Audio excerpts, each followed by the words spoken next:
Well, hello and welcome to the Super Connector show, where I'm delighted to be joined by Victor Varnado, who is a New York-based creative technologist, CEO, and founder of Supreme Robot, where he leads a team of artists, developers, and producers focused on building IP, experiential or experimental media, um, and tools that empower creators and underserved communities.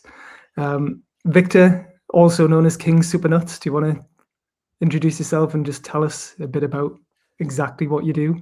Yes, I'm Victor Varnado, professionally known as King Supernuts. Besides being the greatest rapper in the world, I also run a tech and media company called Supreme Robot, where we develop media and tech with a positive social impact.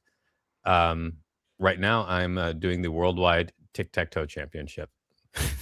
Yeah, amazing. So I think most people have heard of tic-tac-toe or noughts and crosses, as it's known in the UK, Yeah. Do you know why it's called Knots and Crosses? because it's noughts and crosses. I don't know. Well, I mean, originally it was played physically. Okay. So they Right. played it Okay. with like sticks and they'd put sticks and then they'd also Yeah. have knots. So Oh, they like just like a wooden, they'd use that as the O's and they uh-huh. would put two sticks together for the X's. So it was Right. knots and Okay. crosses. It was like physical. It was a physical game that people played in the dirt. Right. Very cool. Yeah. So tell us about that. You were telling me a little bit before we went live. You've just come back from South by Southwest, where you were Yes. you were hosting an The event Worldwide around. Tic-Tac-Toe Championship at South by Southwest. So Yeah. we found a champion at South by Southwest.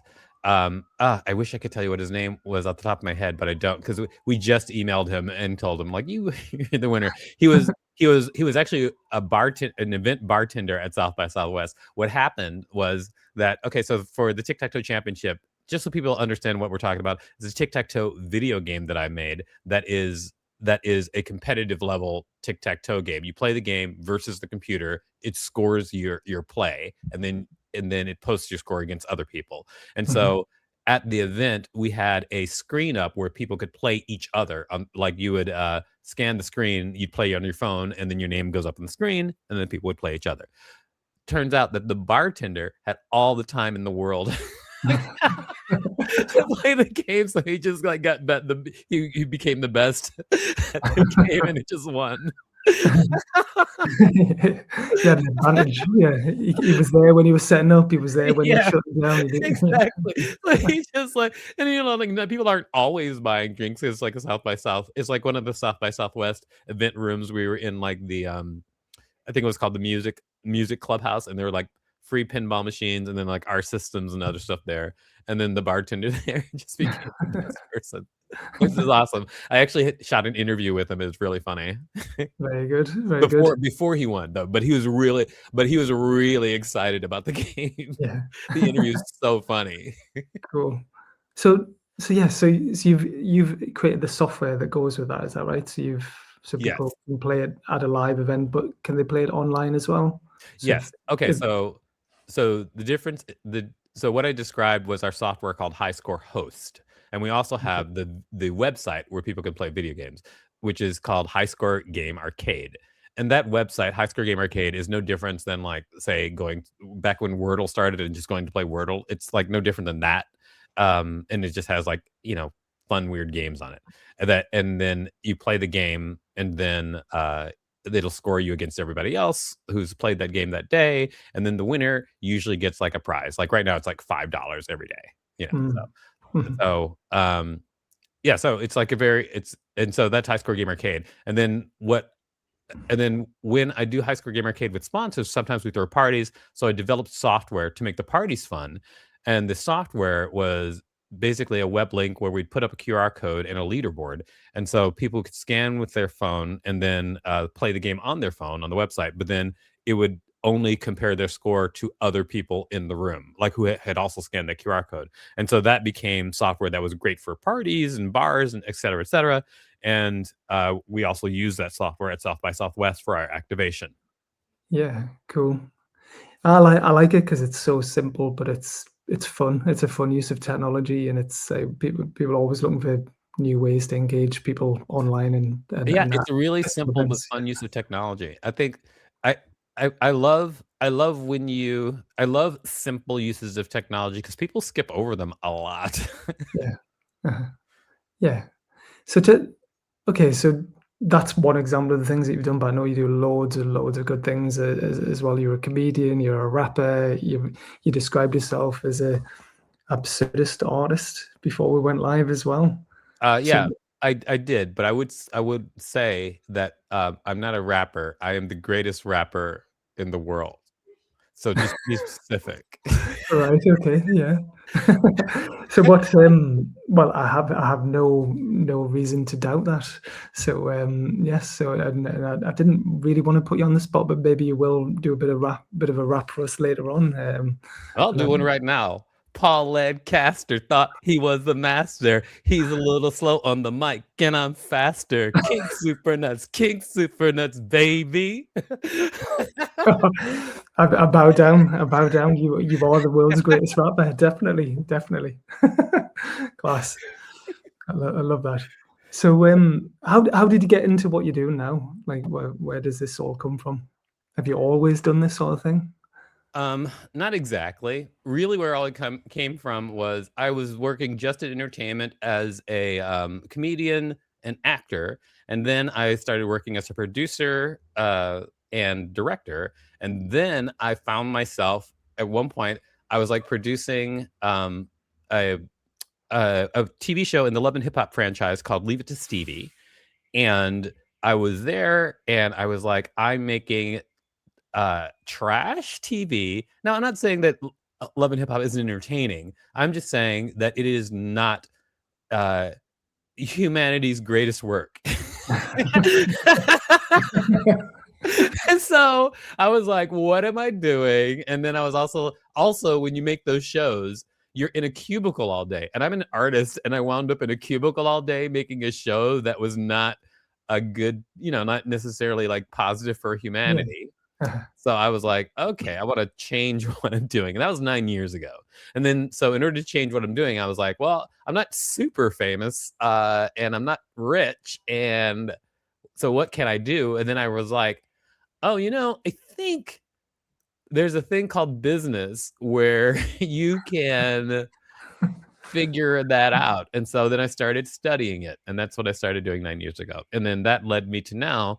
And I fell back on some of my skills in technology. I fell back on some of my skills, at all of my skills as a producer, writer, and then learned as much as I could about entrepreneurship, was in several accelerators, and started developing my own IP and products. I would say that also being a television producer is an excellent training ground for being an entrepreneur. Excellent. Okay. Right. Elaborate. Elaborate. Well, because as a television producer, with a television producer, and there's all kinds of producers, but I'm really talking about like in my case, like I was a story producer, I was a showrunner for some things, and so like you, and these are like mostly reality shows, like some reality shows, magazine shows, et cetera, et cetera. Mhm. Mhm. But when you're working as a television producer, sometimes things must be delivered, period. Like you do not miss a deadline or millions and millions of dollars is screwed up.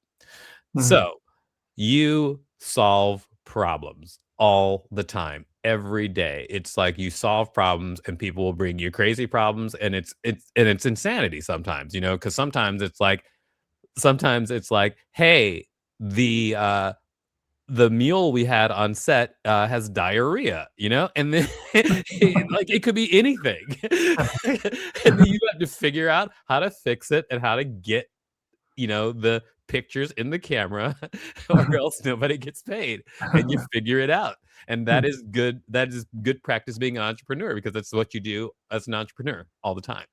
Yeah, no, I can see that. Yeah, Yeah. because So it's like, you've got to be very resourceful, and you just got to make things happen. You're spinning lots of plates, and you're wearing lots of hats, and yeah. yeah, and just uh, okay. So when are you the business that you're running now? Is it mostly you, or do you have a small team that you bring in? I have a small team. I have a core team of 3 people that are full time, including myself. and Okay. then I have 3 more people that are part-time. Okay. Cool. The And and the full-time people, help me produce everything, yeah, um, uh, and then the part-time people, usually are things that I don't necessarily need full-time, like, I have a part-time CFO, I have a fractional CFO right now. yeah. Okay. So who was the first person that you brought in to work The alongside you? CFO. I figured that out real quick. Right. Okay. The first person I brought in was a person who could do all of the financial admin stuff that I did not want to do. Yeah. And so that was because I realized, I realized that it would be potentially like millions of dollars that I would have to be dealing with, and then Mhm. large companies who are gonna have like very, very savvy people on their side about finance. And as a person coming from an art background, I was like, okay, the first thing that I'm going to need is someone who really knows how to help me with that, because I don't know, for instance, how to review a data room. Like, I don't know Mm. how to do that. Mhm. And if Mhm. somebody wants to pay me in shares, I don't know how to I don't know personally how to value those shares through a data room. Mm. Mhm. And I found and that is yeah, that was just one of the things that I needed first. He actually found me, which was funny. We were both working at a company, and the guy the guy who was the head of the company, so I was the creative lead at that company. He was coming in as the CFO for that company. And we were both working at that company, and then the guy who ran it just started stealing like crazy from the investor, and we were just like, "Ooh." And Mhm. so I left that company, and then he was like, "Can I come with you?" And I was like, he goes, "You're the value here." And then that was actually a time where I didn't see how valuable I was. That was like when I first Mhm. started, like almost 9 years ago. Mhm. I did Mhm. not see how valuable I was, and he was just like, "No, you're the value in this company." And so, Mm. yeah, Okay. That's interesting, but it's good when that happens, when someone can see the value and what you bring to the party, and yeah, and to and create help you understand the commercial, maybe the commercial elements to what it Mhm. is that you're doing, which traditionally it's a stereotype, but a lot of creatives don't think commercially. They they do it for the love of the art. They want to be creative, and making money is often the last thing that they think about. But if you want to keep doing what you're doing, you're going to have to make a certain amount of money to support the next Yeah, project. you do. And I think Mhm. creative people are super valuable. Their work is super valuable, and they don't know how it applies to business. And like because ideas drive everything. Yeah. Like everything. Ideas, and then execution, and then people who are able to like make something from zero and to something presentable or professional. Like, it's such high value, but people don't know that because I guess like the way that the world like trains us is just like, you're an artist, you should suffer, you know. Yeah. Good luck. Yeah, well, throughout history, there have been a lot of artists and creatives who have suffered for their art and fought against any commercial element to what they do. Yeah, Um, and there have been a lot of them, but there also have been a lot of artists who, like, even like the ones that are very, very famous, I think, who were really financially well off because in the past, often people would adopt the work of artists, or artists were also inventors. Like Da Vinci was an artist and inventor, mhm, mhm. and inventions are hugely valuable. I didn't Yeah, know that until recently too. I sold a patent to a tech company, and that's how I found out how valuable, because I had never made a patent. I had never patented anything before the patent that I sold. And so okay. like but I found out that, oh, like, you can just sit in a room for a month and create a patent idea, and someone will pay you hundreds of thousands of dollars for that. That's crazy. Well, Although they didn't. They didn't pay me. They should well, have. they should They have. should have, but now they're in trouble with the SEC. Somebody lied about $3 billion. I don't know what's happening. The company's called Infinite a reality. They just took the name Napster Studios. So they bought Napster and they also took the name of Napster. So if anybody's out there, you want to know uh, who is a stick in my side, a stick in my craw. What's Oh, this wow. craw? I don't know, but it's just my craw. Wherever it is, it hurts. And they Yeah. put the stick there.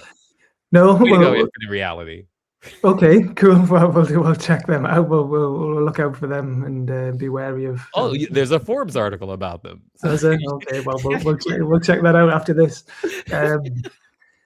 Do you know, it's interesting you said that, right? Because I'm here in the UK. A lot of people who watch this or listen to this are based in the UK, and patterns they're not really things that many people in the UK know about or pursue, but the general vibe I get is in the US that's much more commonplace than it is in the UK. That people will file patents a lot more regularly over in the US and make money from that. So the UK should probably be a bit more like that. Well, And I think it's not really even the patent. It is just a way to say like, hey, this is my idea. It is yeah, mine, but I will let you license it forever for a certain amount of money. And yeah. I guess why? So they don't wait. Are you saying that people don't you do patents often in the UK? No, so Or they do them, and there are trademarks and copyright, and it is but it's a bit of a murky world for a lot of people. I would say it's not as I mean, from what I've heard and what people have told me, it's not as it's definitely more commonplace in the US than it is in the UK. It's something that maybe people don't think about until they're much further on in the business journey here in the UK. It's not something that many people think about early on, I didn't think about it at all. Someone else told me they right? told me that my technology. They were like, you should patent this technology, and so I was like, how? Yeah. And then they told me. Yeah, but it's a journey, isn't it? It's a learning curve as you go along and you meet new people and you come up with new ways of working. But going back what you were saying about the Leonardo da Vinci and other famous artists throughout history, they've always had rich benefactors Yes. who've been given the money to create the art, to just focus on the art, and then they've obviously given them commissions. They've said, look, paint this chapel or do this painting or whatever for my collection. I have a benefactor who helped me get started too. Right. And and Okay. and the funny thing is, so he's been working with me for maybe I would say 20 years now, 15 to 20 years almost. And Okay. when I started with him, I didn't even know. Like I would pitch him like my crazy ideas, and then he would give me money to do it. And not like a lot of money. Like he would give me like $20,000 to make a web series or something like that, Wow. and Okay. just because he liked me as a Yeah. artist. And I did not know at the time how lucky I was. I thought Mhm. that that's Mhm. how it worked. This is before I had started studying business at all. So like Yeah. I just thought that it was absolutely normal for you to be like, "Hey, I got a great idea about filming people LARPing and playing Dungeons and Dragons in real clothes," and then somebody would be like, "Here's some money. I love your idea," and I would have no idea how to monetize it. I have no idea. I had no clue. I was just like, "This would be cool to make," and then I would come with my plans, and it would be cool, but there was no business plan. No He business gave model me behind money, and I did not know how good I had it at the it. time. But yeah, that is unusual. I mean, at a much smaller level, there's people I know who start out in business, and I believe in them, and I know that I can see they've got potential, and they're going to go on to better things. And I might buy their first product or service just to Mhm. somebody has to make the first move. Ah, Uh, that's cool. yeah, and then because again, I'm talking about UK sort of culture, I suppose, is that a lot of people don't want to be the first mover.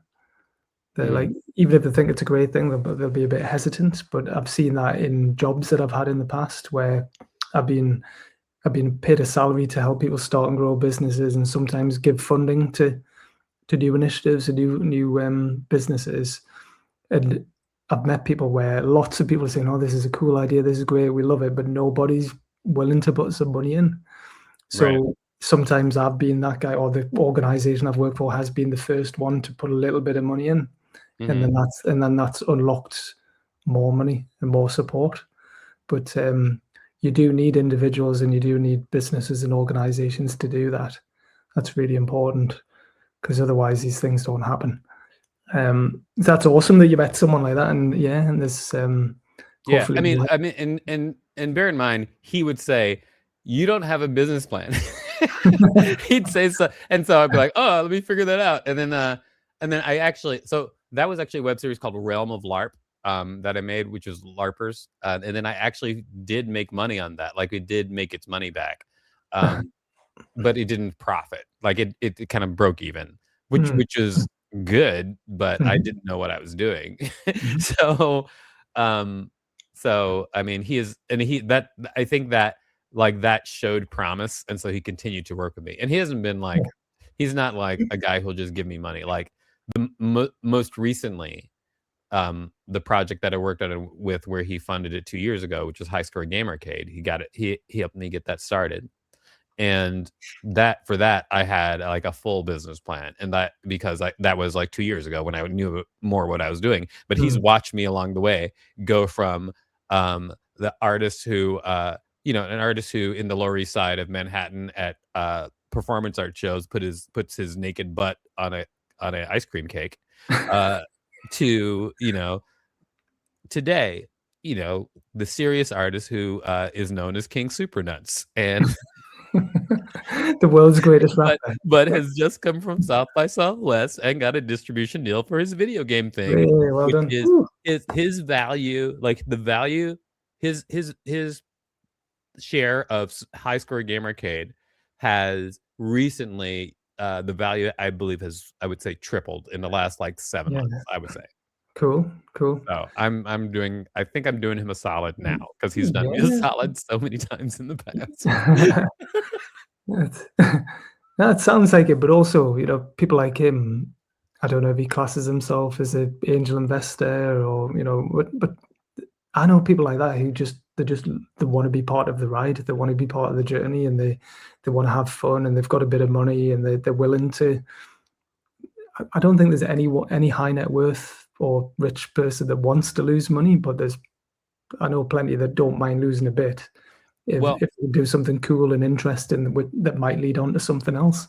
I mean, he was really running me on friends and family money, like, everything, like, because, and he told me that, because I was just like, I think at one point I was, like, talking to him about, I was talking to him about money, and I was like, like, I was trying to find a way to get my company, like, $25,000, and I was like, "Do you know anybody who would do a $25,000 loan to this company?"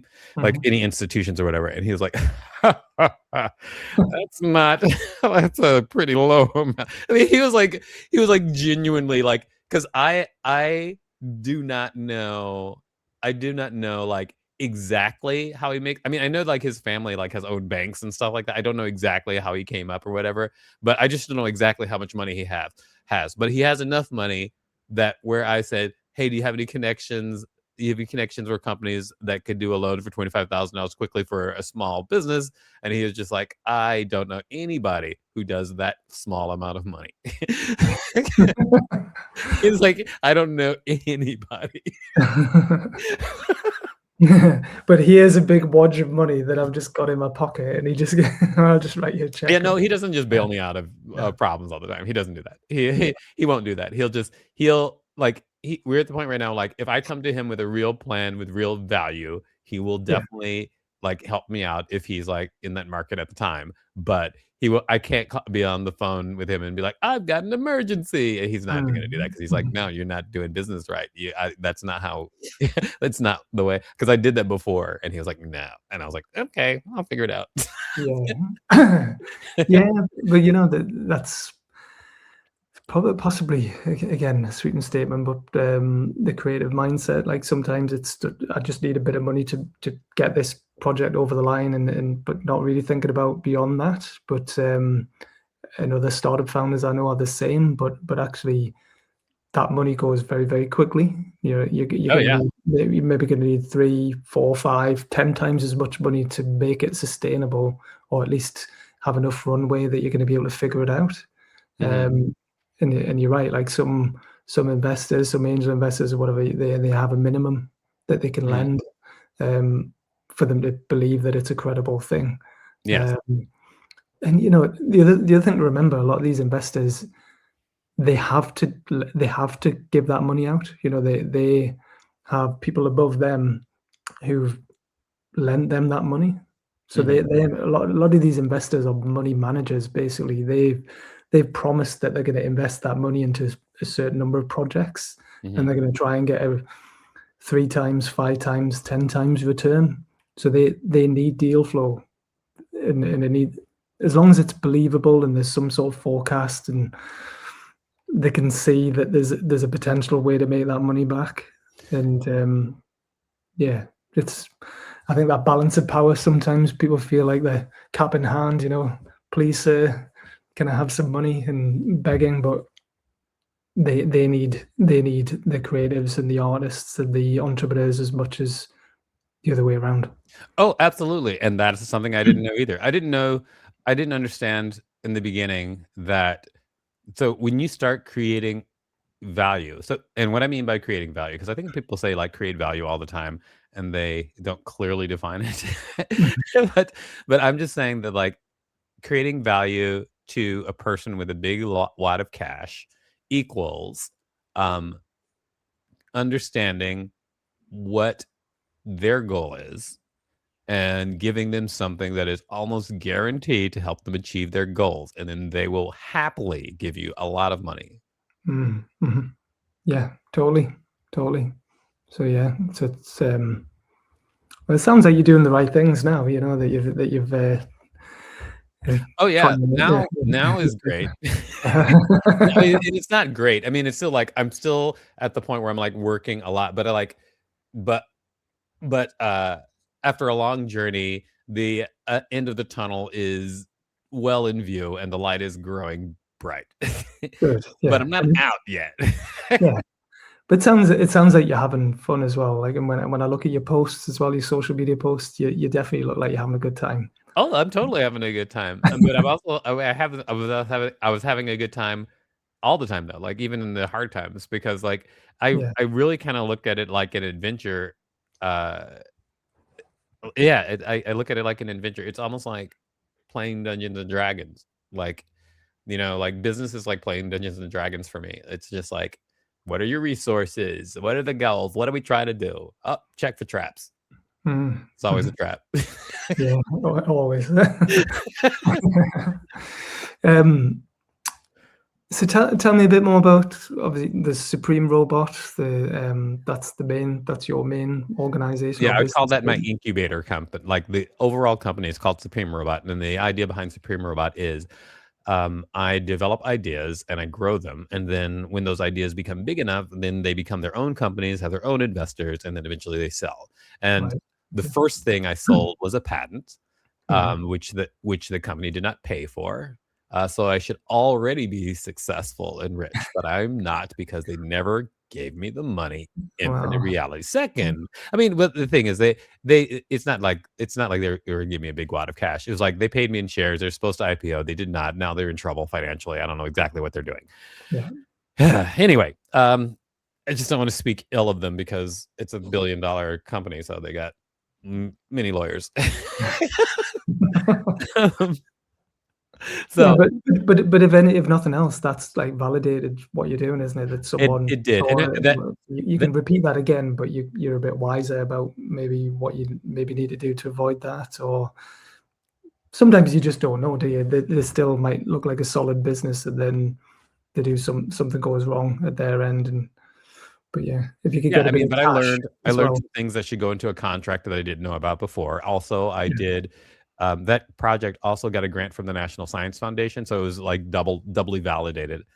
Um, Mm, in that the reason I'm saying that is because if they are currently in trouble, they're currently in trouble financially running their company. I don't consider them as validating that they bought my patent if they just never yeah. paid for it. So like, wah, wah.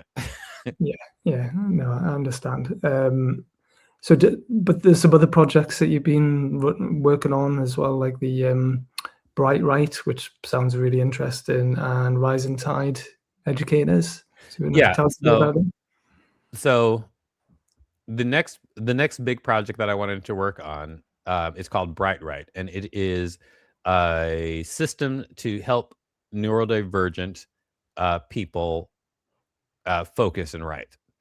Um, Really, what it is an application that I built that uses AI to interview you. So a lot of times, that one of the problems about writing is just kind of like getting it out of you.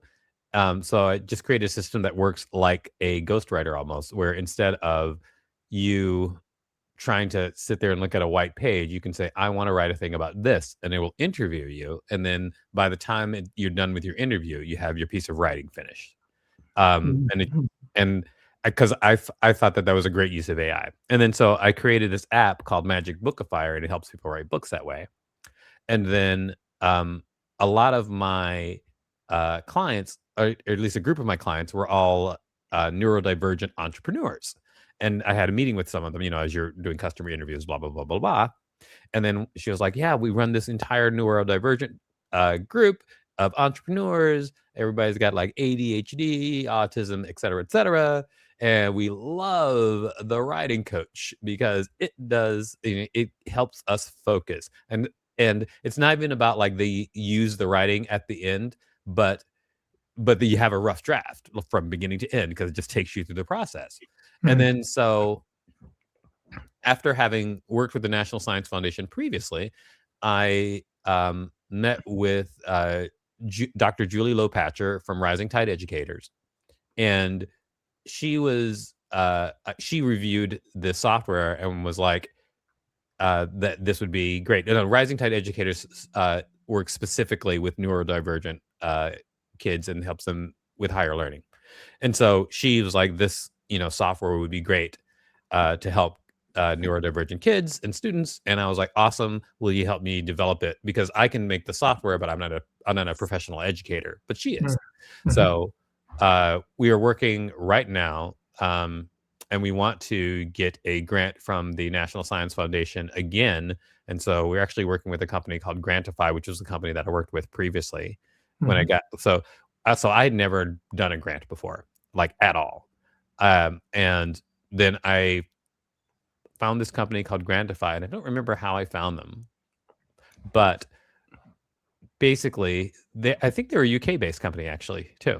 I was going to say that they're very well known here in the UK. So Okay, yeah. yeah. So found this company called Grantify, and then they helped me through the process of submitting for a grant, and then I got the National Science Foundation grant first time out with Very good. Grantify. It Yeah. was amazing. Of course, I'm going back to them.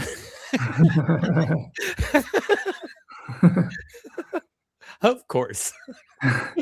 Well, hey, it works, because there's plenty of people who just don't know what's out there. They don't know what funding's available or how to access it. They don't know how to write an application. Um, it's a skill. Some people that's their full-time job to be applying for grants or funding or bids and tenders and Yeah. yeah. So if you're Un- you're busy being a creative. You don't want to be spending loads of time writing applications. yeah, absolutely. And unfortunately, right now, like I haven't been able to move forward on BrightWrite just because the thing that happened with Infinite Reality, which like was a huge financial blow to my company. You take Mhm. one of its most valuable assets, tie it up, and don't pay for it. So then um that led me to like I have to like develop one of my other projects to replace that, and that became High Score Gamercade, which is I'm working on right now. I'm Mhm. developing that Mhm. Mhm. to really just kind of like fill the financial gap. But then as soon as I do, which will be, I think it will be within the year where it's going to be in a position where I can then excuse me, I burped. Then I can turn my attention back to BrightWrite, which is what I want to do. Yeah, cool. Okay, so we'll put links to all of these things underneath this video or this podcast so people can find it.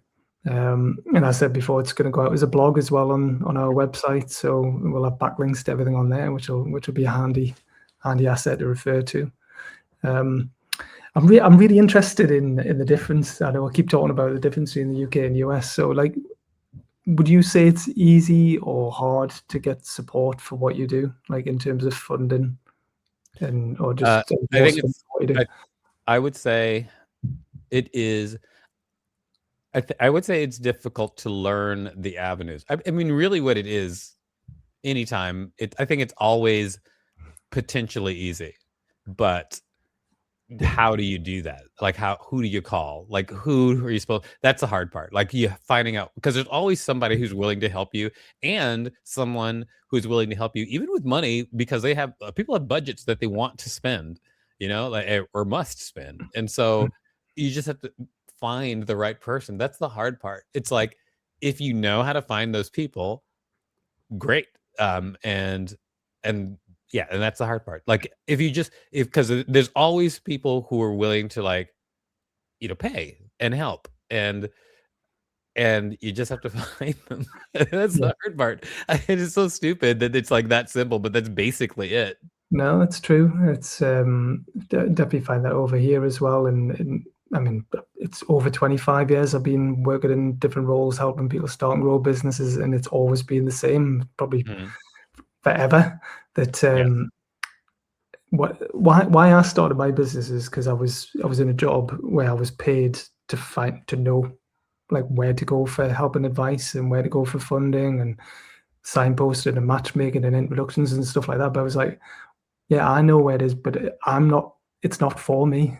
There are Mm, so many people out there who just don't know where to go. They've got these amazing ideas and they just don't know who the right person or right organization is to speak to. So I've set out to be that person through my own networks on a one-to-one basis, but also through the events that I put on, is to provide opportunities for these people to come together who otherwise wouldn't come together. And then the online content is to raise their profile. And again, the more people that know that they exist, the more likely they are to be found or find each other. mhm. And we were talking before we went live as well about that, about building audiences. The bigger the audience, or the more, definitely the bigger relevant audience that you've got, the more chance you have of fulfilling your potential Yep. and getting to where you want to be. So that's what you're set out doing now, isn't it? Trying to, Absolutely. It's kind of a numbers game. yeah, exactly. Yeah, it is a numbers game, but then there's people who have lots of a big following online, but they don't know what to do with it. Yeah, that's true too. So That's yeah, the saddest thing. I have a friend who has I have a friend who has an email list with, like, millions of people on it, and they barely monetize it. I'm just like, "What?" Like, I mean, if you have an email list with millions of people on it, you could be making millions of dollars a month, period. yeah, And, and and she has, like, a a good sized company, but also she could like, she has a company, and her company does something totally different than any email list. But as a result of her company, she has an email list of 10 million people. wow, And mhm, she also just recently, like, did a funding round. But I was just like, hey, if you really like, just, you don't even have to focus on your email list. Just put some people on it to run your email list correctly, because it can make you millions of dollars, and you could have solved your own funding round in a couple of months easily. yeah, yeah. It could be a whole new revenue stream, like, Yeah. as long as it's not totally random. If it's slightly adjacent or somehow Yeah, I related to what she's doing. so you know how I said, like, I've been studying um up on business models, and so, like, I often will create a business model and, like, write it down when it makes really good sense. And so I call it a hybrid newsletter. So you can take any business basically and attach a newsletter to it, and then it becomes like a business that well, here's what I'm talking about. For instance, take a business like, I have an app, like an app that helps people write books. Okay. Mhm, And mhm. then it has a newsletter attached to it, because every time somebody signs up for the app, you get their email. But then the newsletter that comes is a newsletter that's like, here's how to write books using AI, and here's how to put a book on Amazon. So that's what the newsletter is, like, what they're interested in. So the very first month that I launched that newsletter and started using it and putting ads on it, it made like $7,000. It was like a 15,000 person newsletter. Um, Made $7,000 in its first month. And that was just like on top of the app. And that was like revenue that I would not have seen. And that was just like extra. Like that's crazy. Oh yeah. Now people are sitting on Yeah, people are sitting on a lot. things, yeah, that they could use with a bit of thought if they just took a bit of a step back and considered it a slightly different way By the way. way, if you're out there and you know how to run newsletters very, very well, I would go to all of those companies that have lots and lots of emails because there's tons of them. I have a friend who has like a company where he in like when I don't want to say exactly what, but when the the internet was surfacing, he was one of the guys who got one of those like premium URLs, okay? And then he had a business around the premium URL. Like if the like box.com, that kind of premium URL. And so like so he has a business behind that, and because he has a premium URL, over the years, he's got millions and millions of email lists through his business, emails through his business. He does not monetize it at all, at all. So if you're a person out there who knows how to monetize a newsletter, I would run around to all of those companies that are sitting on tons and tons of emails and just like say, hey, let me run your newsletter and see if I can make money. And you probably can. Yeah.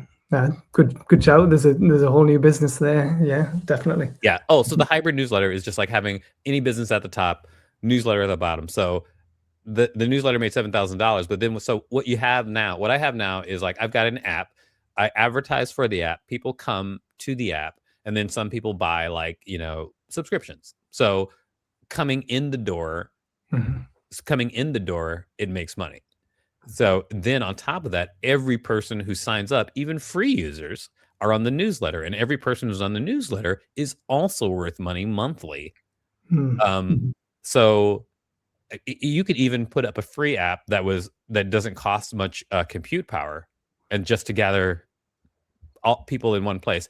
So, and what the hybrid newsletter does, though, especially when you have something that they pay for at the top, or something of value that some people pay for, is you get a concentrated group of people who are interested in one niche, who have demonstrated that they're willing to pay for it. So then on the newsletter, so like this writing app, I'll be like, hey, here's a PDF for like how to figure out what your book should be about. $5. And then 100 people buy it. It's like, great. That's and that's part of the monetization of the newsletter. So you just you can funnel them products which they are interested in, and they've already demonstrated that they will pay for them. Clever. I'm going to have to review my newsletter. I mean, I do send out a newsletter, but yeah, it could be improved definitely to what we're doing. And there's other people that I work with who probably need some help with this. So How many people are on your newsletter?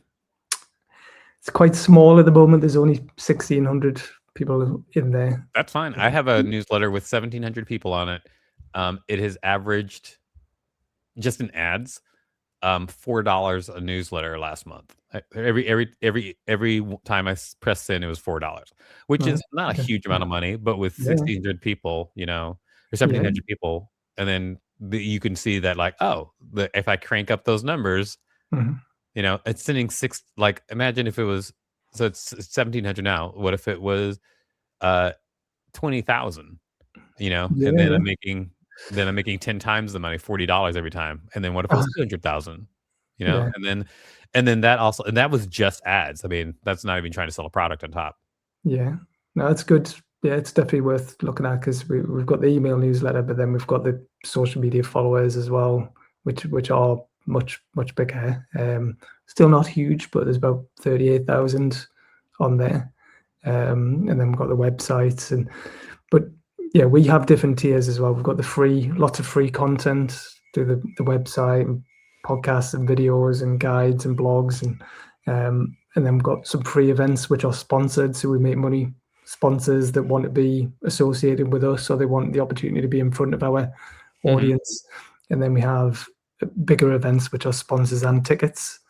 and then we have coaching and mentoring, which is paid for, and consultancy services, which is paid for. But there's people who need certain things that we can give them. We're just not giving them at the moment, and they would pay for. We just haven't packaged it up properly for them.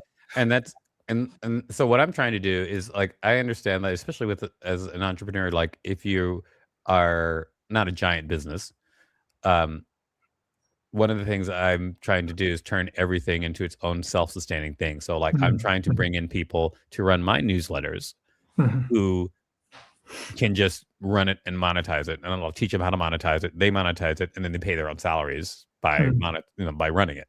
Because like a like the number that's out there that people say is that if you are running the newsletter at its very top tier, you can generally make $1 per person per month on the newsletter. Like if you're like monetizing it by ads and webinars and or products, and not like oversaturating, but just like you're very I guess you have a very distinct plan about how you're going to monetize it. For instance, like you can monetize it with ads, and then once every 2 months you might have a big webinar or something like that it makes thousands and thousands of dollars, and overall it balances out to $1 per person. So like I mean, considering that, oh my gosh, I am running on with the mouth, and I forgot what the question was because I was getting into the subject. And what was the question? I think you covered it really well. Yeah, Okay. I think it's just about opportunities for monetizing different audiences and. Sorry. The point I was trying to make was that I think that you should find somebody to run your newsletter and just figure out how to monetize it correctly. Because one of the things about it is like you don't have time. That's because I can see that in what you're saying. Like, we haven't packaged it up, we haven't done this. Like that. That's what you're saying is I don't have enough time to focus on it. But you're right. If there was someone just focused on that, we could do that. It wouldn't take much. It probably is a bit of a hangover from many years ago when I was more of a creative. I told you before, I used to be a DJ and a producer and club promoter and label manager. But there's still a little bit of me that doesn't want to be too salesy and doesn't want to be too pushy and wants to offer massive value and then get paid to do that, but like give loads of value, but not try and make money from everything that I do. I figured out a way to deal with that because I'm really kind of a introvert. I really hate conversations with strangers in general, and sales sucks. But I have found that the easiest way to make sales easy is to obviously one, have a good offer, but then two, just like it's just like okay, so I'm basically going to quote Alex Hormozy, but I would love to say a few words about Alex Hormozy before I quote Alex Hormozy, right? First of all, too many muscles. What are you doing, dude? Go fight crime or something. And then number two, no, I'm kidding. I am. I'm not kidding though. He's very muscular. He could probably twist everybody's head off. That's not. You don't need that in business. I'm sorry, but his $100 million offers book, I think it's called, is great. And his idea about making an offer so good that it feels stupid to say no is fantastic. It works for basically everything, and so having a good offer helps. And then number two, if they also think that you're cool, like if they think that you're like on the cutting edge or whatever, if you could get that figured out, like if you can make sure people think that you are awesome, then as long as you have one good offer and two, people think you're awesome, then you don't have to sell at all. People will just come into the room and they just want it. And the question is how much, and it's a very different type of conversation. Like Steven Spielberg. Yes, he's a great offer. Everybody knows that he can make fantastic movies. Also, he's really, really cool. He's like the top dog. Like people love him. like he's got a reputation, and so they want to work with Steven Spielberg. He doesn't have like when he goes to meetings, it's just like, how do we figure this out, Steven? It's not like he's not like, hey guys, I got this great idea. An alien who loves M&Ms. He doesn't have to do that anymore. Yeah, no, you're right. Yeah. Well, maybe I'm not coming across as cool on this, but I think when I'm doing my events, definitely people are drawn to the events and what I do through that. But I'm just thinking out loud here. I probably still give too much away for free. I know I do. So then the incentive to buy is not there because people know they can get a lot for free. I think that giving stuff away for free is not a problem, but I don't think that yeah, giving away stuff for free is not a problem, but I also don't think that you should put loads and loads and loads and loads of work into giving away stuff for free. You Hmm. should give away stuff for free, but do loads of work on monetizing. And then Yeah. the excess, because every time when you're monetizing, you have excess stuff always that you can give away for free. So Mhm. that's just like how I found like it works for me. Like I'll work my like ass off on, for instance, like when I was talking about the PDFs. So the PDFs that I sent to the email list, it's those are PDF were of my research for my personal projects. And then I was like, Mhm. oh, Mhm. since I have this, I'm just going to format it and send it out and see if people want it. Yeah, smart. And then in some case, I mean, I know that I said I did that PDF for like $5, but like sometimes I do send stuff out for free. But it's also an excess of my other work. It's not like me spending time to make a PDF or something to give away Yeah. for Yeah. No, that's clever. Yeah, smart way of looking at it. You give me some good ideas here. I'm gonna go away and do this. I wasn't.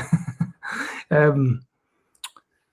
So if so, what's your big focus now? Then it's about the tic-tac-toe and the online games, the Right, arcade. Yeah, it that's what. is High Score Gamercade and High Score Host, Mhm. that business, um, and then I have other things, like, for instance, I've developed a lot of AI tools for creative, which is how I Yeah. eventually made BrightWrite, but the AI tools for creative, I'm actually trying to, like, get rid of them, not get rid of them, but, like, find someone to run them or sell them to. Yeah, someone to Um, take them on. yeah, Yeah. because, like, now I'm getting to the point where, like, okay, High Score Gamercade is becoming, like, the thing that's, like, really blowing up, and I really need to focus, but I Yeah. have all these other things that actually have, like, a lot of value, Yeah. and are already making money, but, like, a little not a huge amount, but, like, they're making money, and so, like, I don't wanna throw them away, but I Yeah. just don't have time to manage it all, so I'm trying to like figure it out. And so I would say the three major things my company is doing right now is High Score Gamercade, which is video games, and then Magic Book of Fire Studio, which is a suite of tools that are all like Mhm. Magic Book of Fire, which is nonfiction writing, Magic Fiction Writer, which is a fiction writing thing, and Magic Screenplay Writer, which is a screenplay writing thing, and Easy Book Formatter, which helps people format books. So I have this whole thing about the whole thing like tools that help you write in similar to how I described, like different than other tools that I've seen, which where when it's an interview or form process rather than like how most writing tools use AI. It's a very different experience. Like a lot of my customers are super happy about it. And then the last thing is what is that? What else am I working on? Oh, I have a media arm, which is actually starting to grow because the media arm is like the attention arm. And so right now, attention is like, you know, a big thing. So Mm. so that's revving up. That's why you're starting to see more social media posts for me. Yeah. Awesome. So, well, we put links to everything underneath this, but like, can anyone buy your products and services, or is it just for a certain market? Like, could Um, anyone around the world buy them or Yeah, sign up for them? well, different products, yes. Yes. If you're interested in the writing tools, you can go to Magic Bookifier, like Purifier, but book, .com or magicscreenplaywriter.com or magicfictionwriter.com Okay. or, Uh, but it's magicbookifier.ai. Yeah. Because at first I was like, "You have to have an AI at the end," but then I was like, "Oh, no, you don't. Nobody cares." So And then the arcade Yeah, site? High Score Gamercade is free, and we give away money, so that is the opposite. So just go Just go there on and win. As long as you don't suck, then you'll there. win. Actually, I mean, if you do suck, because we also give away prizes to people that suck. Because, like, I think right now it says like we give away $5 for first prize, and we give away $5 for 26th place right Right. Wow. Okay, that's cool. I'm going to take a look at that. now. Well, we'll share this. We'll spread the word and help you raise your profile on this side of the water as well. You know. And then if people want to follow you, I know you're on LinkedIn, but what are the main social media channels that you use? Is it TikTok or Instagram or? I would say Instagram is like my main channel, and Okay. Instagram I'm at Roboto Supremo.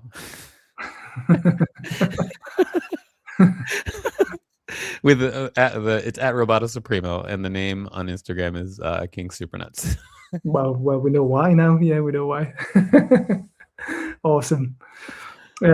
Cool. Well, I've never been to New York, but it's been on my list of places to visit for the last 5 or 6 years. So I've maybe never been to the UK in the well, bucket we'll have list. to do some sort of exchange sometime. But Absolutely. Maybe I could come up for one of your meetings. That'd be awesome.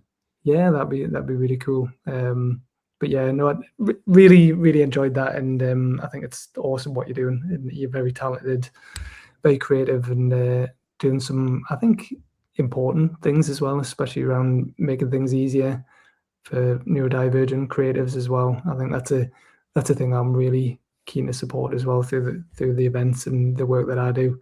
And Well, some good being a friends. neurodivergent creative, I dig it.